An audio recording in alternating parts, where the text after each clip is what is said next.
And we're live. All right. Yeah. Woo! All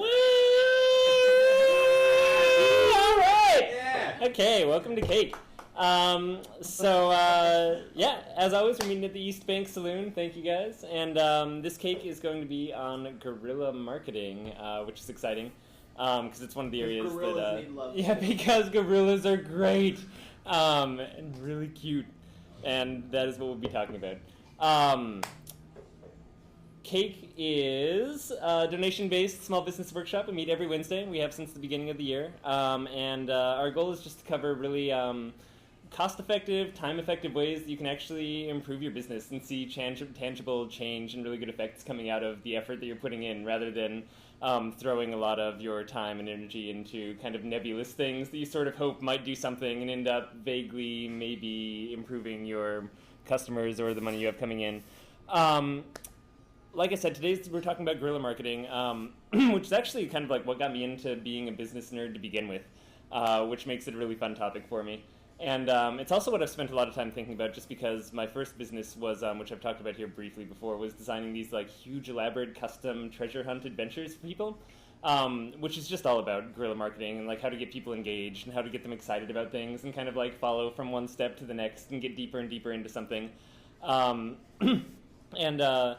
There's a lot of different guerrilla marketing definitions that you'll see out there. The actual word is kind of coined and used by Levinson is the fellow's last name, and he's written a whole series of guerrilla books, like guerrilla publicity, guerrilla marketing, guerrilla, you name it. He has a whole onslaught of them.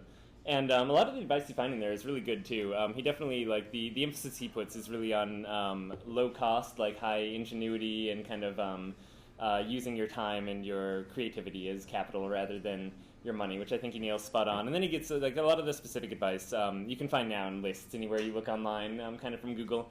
And if you type just in general like guerrilla marketing into Google, what I find is that a lot of the examples that pop up are more guerrilla advertising than you actually see good examples of guerrilla marketing.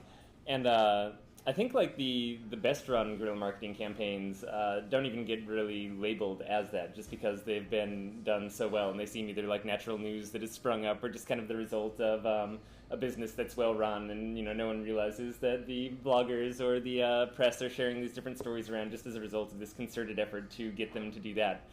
I also think that a lot of kind of typical, just like out-of-the-box social or guerrilla marketing advice can go horribly wrong for people, or at the very least, like not yield very good results. And even though they might not take that much money, it still just like looks odd to launch an odd guerrilla marketing campaign for your brand and just have it completely flop. And I think it also just has the opportunity to waste you a lot of time. Even if it doesn't end up costing you a lot of money, you still stand to lose what you put into it, which in most cases is just the time you spent thinking about it and implementing it. So there's a few ways that guerrilla marketing effects get amplified. And I think that's why really it's like come about to be popular in recent days as opposed to 20, 30, 40 years ago. And that's because it allows you, I think like at the heart of what I love about guerrilla marketing is it lets you target individuals or target really small groups of people and still have the effect of that be kind of broadcast out to the world. Just because of how easy it is to make your own media or record it or write a story about it and have it immediately be spread. So before, whereas investing rather than $5,000 in some kind of local newspaper advertisement that's going to go out, investing $5,000 in 5 of your customers seems absurd from a business standpoint. Now doing something like that, investing that much money into one person, they're like, why is this business doing this? And immediately they just want to share it. And now they actually have a venue to do that rather than just like telling their friends and neighbors, which kind of quickly dies out. Press as well is great. They're always looking for different unique stories. Float On has benefited a ton from the fact that we just run float tanks. And you tie that into some of the creative programs we've done. It's just like the press lure. It's just like tying a nice, tasty, whatever, synthetic worm to the end of your hook or whatever is humane to say on the air. And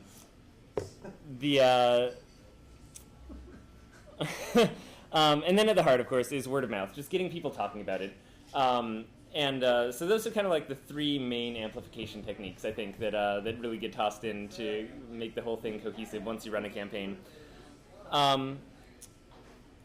there's so much different stuff that goes into this, but I'm going to cover some of the basics. And this is kind of like, there's a lot of different ways to approach it. You'll see everything from, like I was just looking up some different, more recent guerrilla marketing campaigns today.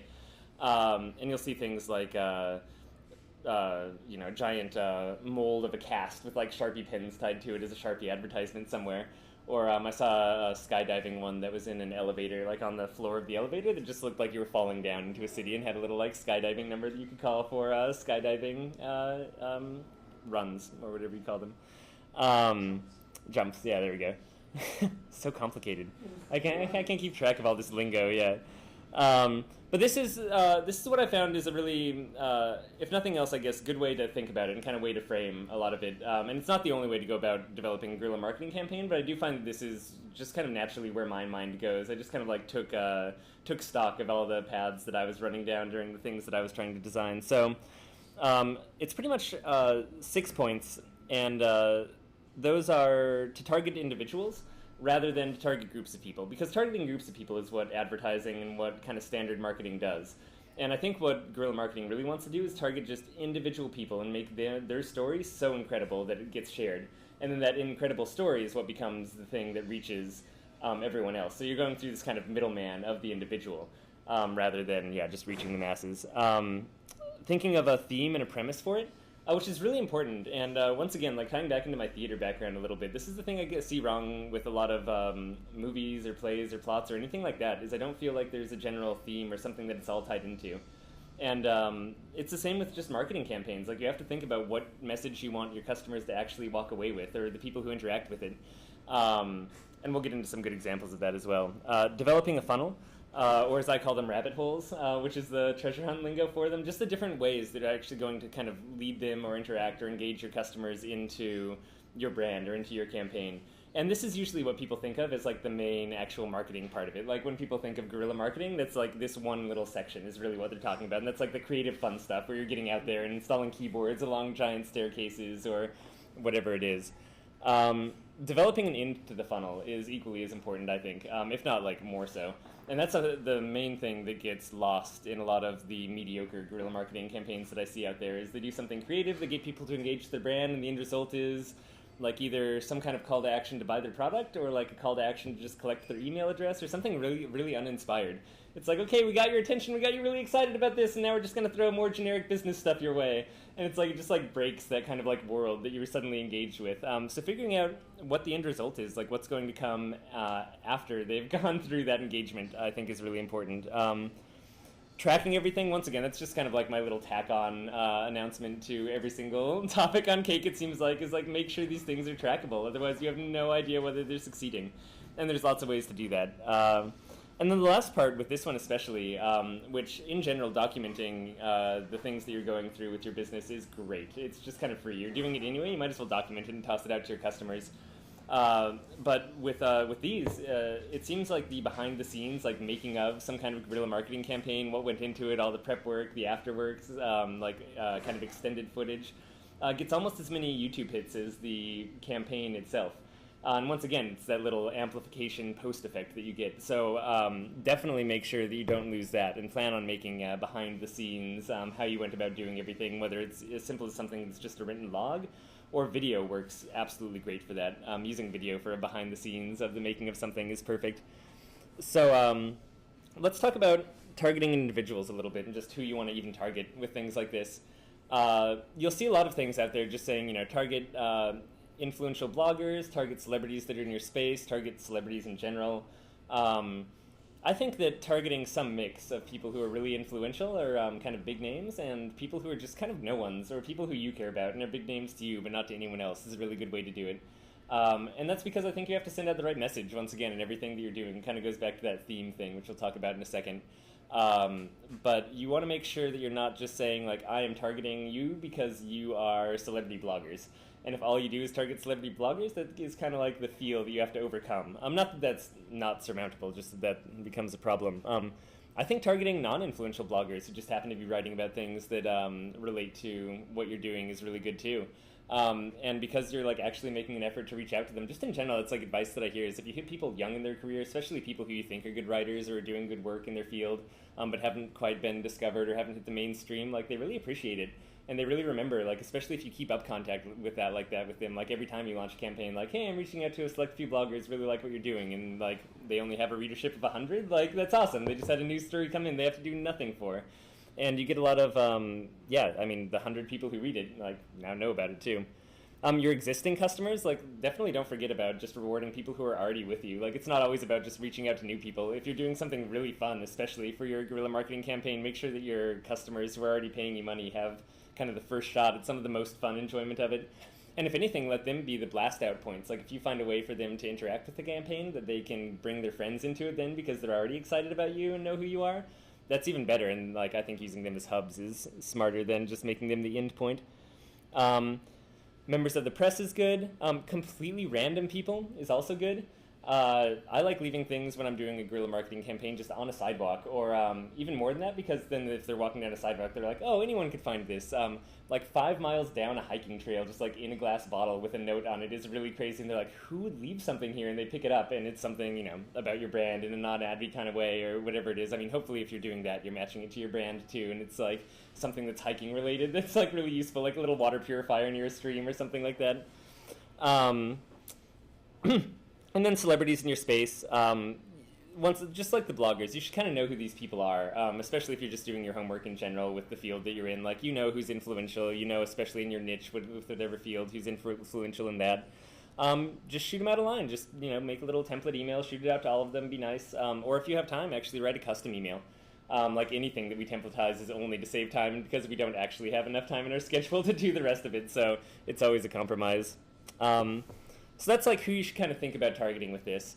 And then think of a theme or a premise. And so the things that I like to think about with this, actually I'm going to pull out my worksheet because I included a couple extras on here, is you want something that actually fits in with your product or your service. And so it's something that, like, it's really cheesy, and I don't think we even really have one with Float On. You're supposed to write kind of like your company guideline, or like your, you know, your, what is it, like mission statement. Yeah, I don't even know what it's called. God.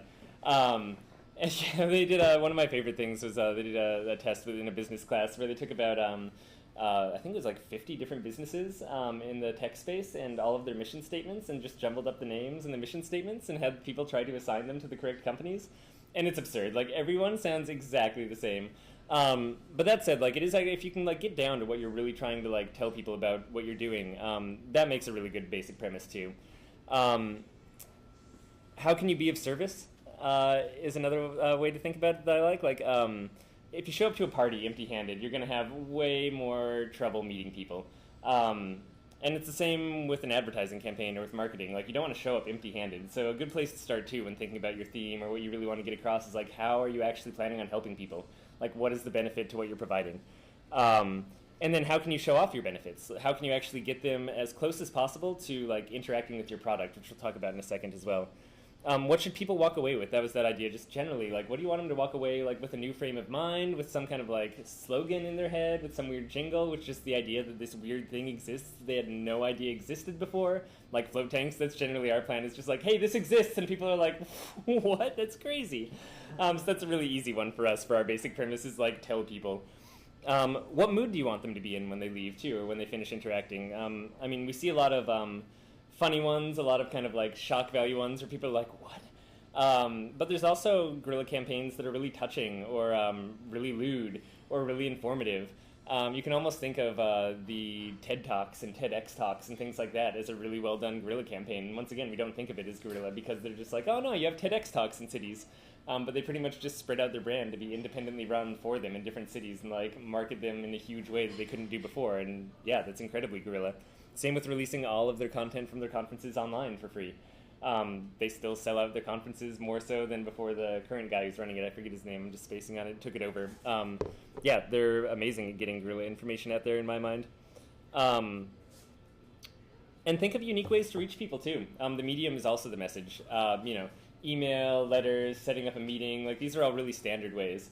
When I ran the only play that I actually put on put on here in Portland, we sent out announcements to a select. We only had an audience size of about 13 per show, and we did custom invitations for all of them that were hand delivered by women who just looked incredibly like bruised and battered, and like with split lips. We had a really good makeup artist with us, and she just dressed them up to look like realistically beaten up. And they just hand delivered notes to people's business works or offices, and refused to leave until the person personally came down to take their note. And that was how we got people to come to our first theater show that we did here. So things like that. Like there are actually unique ways to reach people, even if they are busy. Rabbit holes. So like I said, this is like the fun part. Making it public, if you're going to do something anyway, like if you're going to be delivering a message to someone, and you're like, oh, well, I can deliver it to their home or their work. A good litmus test for that is how public is it? And the more public, the better, because that just generates more conversation, and that's what you're trying to do. So anytime you can push it to a public forum, like any part of your guerrilla campaign, you should definitely do it. Chronicle and archive everything. That's like the part that is the freebie. Once again, you're doing all of this stuff, so you want a way to blast it out to the rest of your audience. Otherwise, it's still a guerrilla campaign, but you're just like, no, you're not going to get anything out of it. You're going to do this, and like a dozen people are going to be really stoked that they happen to be here at this time, and maybe some of them will share some quick little like iPhone cameras or something like that, but otherwise it just won't hit that level that you want for return on investment. And announce it as soon as it happens, too. Because we have Facebook and Twitter and things like this, we can actually just send the word out that there's some kind of, weird martial arts, like, pickup competition going on in the park right now. And, like, blast it out on your Twitter, on your Facebook. Something amazing going on right now is better than something amazing going on, like, 2 hours ago, which is better than something that was going on 2 days ago, which is better than something that was going on last year that is just now making it up on the internet. So, yeah, planning ahead of time and really making sure you have those release points and knowing, like, yes, I'm going to blast this out to my mailing list at this point right after it happens. I'm going to have the video edited and done within, like, 2 days of when we finish this thing so that it hasn't lost momentum or interest before we release it. And other than that, you'll find a lot of stuff. I mean, it's really, like, that's the creative part, you know what I mean? Like, the rabbit holes really are the fun part.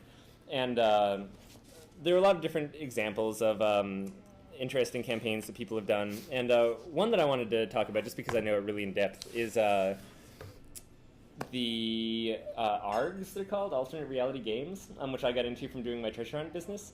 And the very first one that was run was a really good example, I think, of an incredible guerrilla marketing campaign.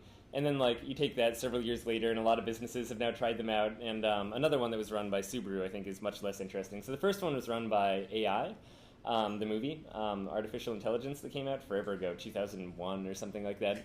And the released that, like, on the giant billboards that they had for it, and also on movie posters. They had a little more obvious one, but they had a code hidden, which led to a phone number, I believe, or an email address, which then led to a website, which led to this whole alternate reality world that was set in the world of AI in some amount of time in the future. And none of it was ever announced. It was never made public. It was never sent out as press releases. It was only for people to find, and people did find it, and they were like, what the fuck is going on? They're like fake characters, they called phone numbers, there were voicemails. It just like suddenly immersed them in this entire reality. Which is great, and that's a big pitch for treasure hunts. But it was also the reality of artificial intelligence, which I think is a really important part to not miss out on. Like, it worked really well with this particular movie because they're throwing it into this future realm. They're actually incorporating people into the plot, and they didn't have the same characters or anything. It wasn't that directly related. But it did show off what they were trying to accomplish with the movie and the same kinds of themes and really get them engaged with the world. And it was a huge success. The amount of press they ended up getting for it, and the amount of people, like, there were whole online communities of like 5,000 people who were just like trying to solve each new step of this and like figure out the entire mystery. Yeah, tremendous amount of national coverage. One of the best guerrilla campaigns I think that's ever been done. And then, yeah, several years later, it's been done over and over. I think Pirates of the Caribbean launched one recently. ARG is now just like almost another marketing technique that people use. But Subaru launched one, which is when I was just starting up my business for a treasure hunt to find a Subaru that was like one of their new Subaru cars that's actually buried somewhere. And it was like a pirate kind of treasure hunt, like find the buried Subaru. Only it's like, it was really a stretch. Like, they really tried to work in the benefits of the car into the fact that you're solving clues in the treasure hunt. But, you know, it's really hard when, like, what you're looking for is a vehicle to work in that into that sort of model. It's like, okay, like, list the right RPMs for this, and you'll unlock the next code. And it's like, okay, and you're, like, trying to unbury a car, like, buried treasure.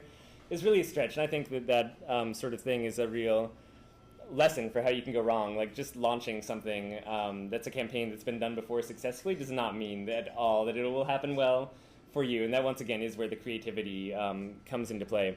And hopefully during the workshop section too, we can talk a little bit about this, and that part will become a little more clear. So developing the end to that, the end to the funnel, is also another really important one.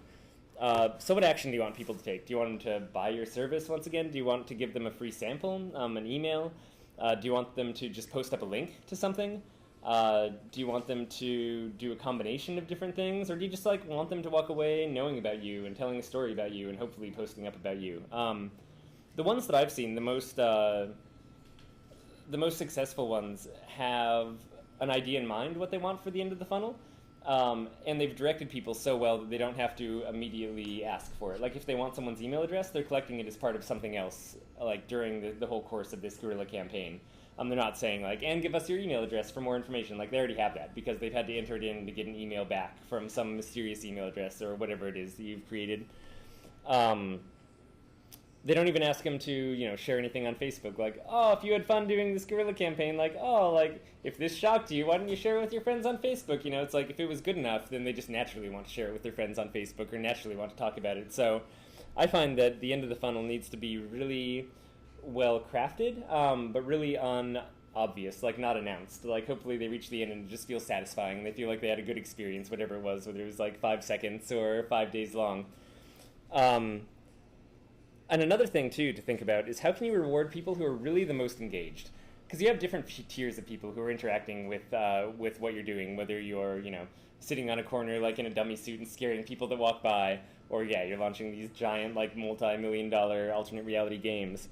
There are people who are going to be more into it and people who are less into it. And I think finding ways to, like, really reward the people who are super into what you're doing works out great, just like with everything.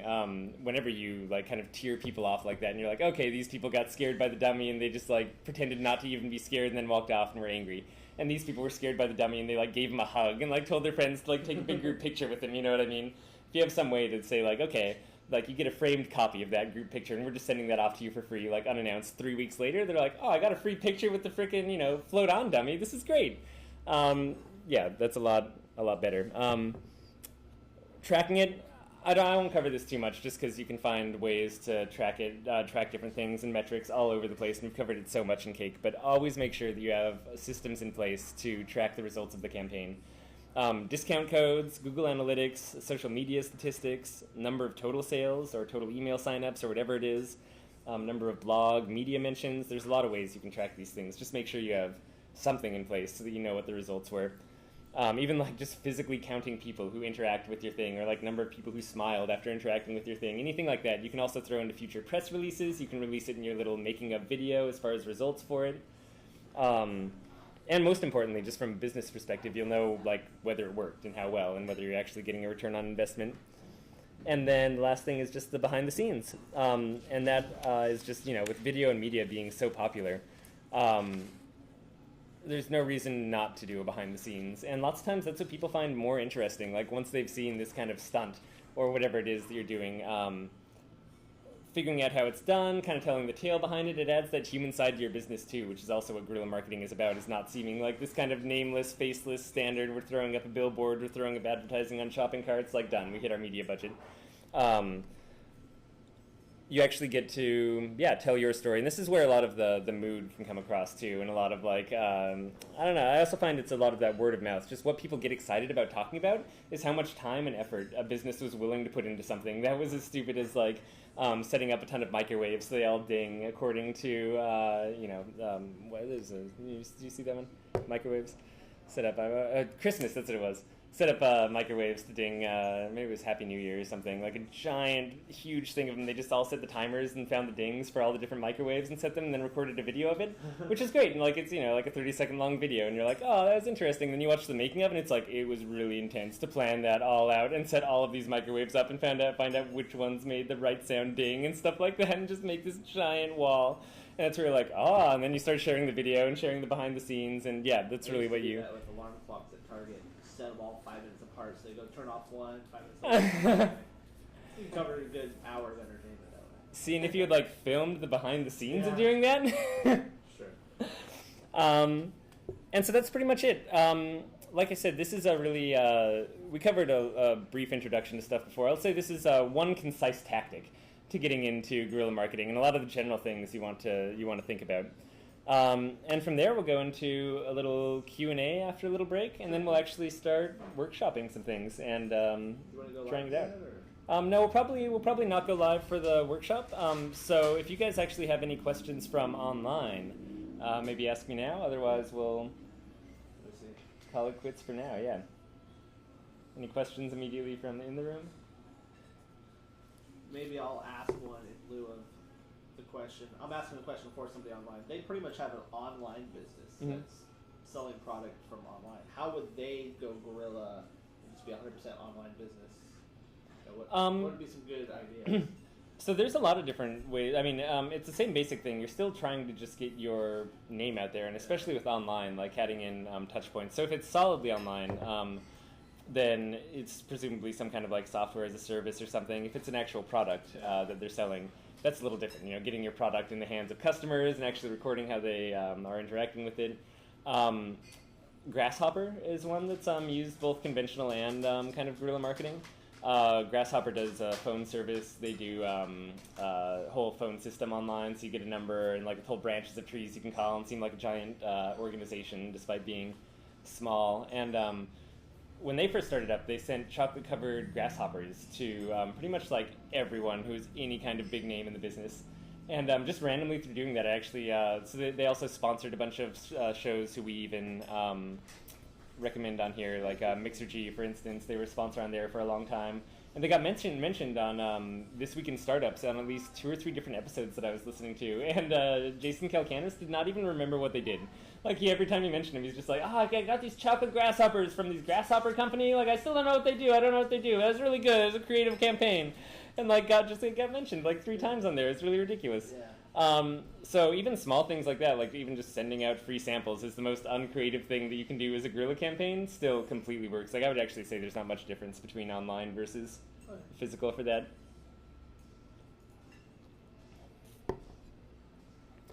Excellent. And with that, I guess we'll take a little 5-10 minute break, and then we'll come back and workshop some things. Thank you. Awesome.